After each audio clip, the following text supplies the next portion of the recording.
So Sankranti festival నా favourite festival. ఎందుకంటే long holidays ఉండేవి, కైట్స్ ఉండేవి. చిన్నప్పుడు హాలిడేస్ బాగా వచ్చే కైట్స్ తయారు చేసి ఎగరేసేవాళ్ళం. నా ఫస్ట్ బిజినెస్ కూడా సంక్రాంతిలోనే స్టార్ట్ చేశాను కదా, అందుకని నాకు చాలా ఇష్టం. న్యూ ఇయర్ రోజు ముగ్గులు మొదలు పెడతారు. సంక్రాంతి 3 రోజులు ముగ్గులు, గొబ్బెమ్మలు, లంగా ఓణీలు, అమ్మాయిలు కొత్త కొత్త డ్రెస్ వేసుకోవడం, గుడికి వెళ్తే అక్కడ కలర్ఫుల్గా ఉండడం, ఎంత బాగా ఎంజాయ్ చేశాను చిన్నప్పటి నుంచి ఇప్పటివరకు. కానీ ఒక రకమైన వైబ్ ఉంటుంది మన తెలుగు, మన ఇండియా పండుగలలో ఒక రకమైన వైబ్ ఉంటుంది. బాగా ఎంజాయ్ చేయొచ్చు, అందరూ కలిసి ఉంటారు, అల్లుళ్ళు ఇంటికి వస్తూ ఉంటారు. నాకు మన ఫెస్టివల్స్ అంటే చాలా ఇష్టం. సో మన దీపావళి నాకు చాలా ఫేవరెట్. దాని తర్వాత దసరా లాంగ్ హాలిడేస్ ఫేవరెట్, అది కూడా సంక్రాంతి ఇంకా ఫేవరెట్. ఈ 3 ఫెస్టివల్స్ నాకు చాలా ఇష్టం. సో మీకు ఏ ఫెస్టివల్ అంటే ఇష్టం, బాగా ఎంజాయ్ దేనికి చేస్తారు మీరు? అలాగే హ్యాపీ సంక్రాంతి ఫ్రెండ్స్. మీ సంక్రాంతి ఎక్స్పీరియన్స్ ఒకసారి షేర్ చేసేసుకోండి.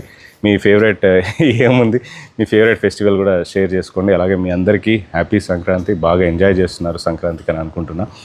ఈసారి నేను మా హోమ్ టౌన్కి వెళ్దాం అనుకున్నా, కుదరలేదు due to so many reasons.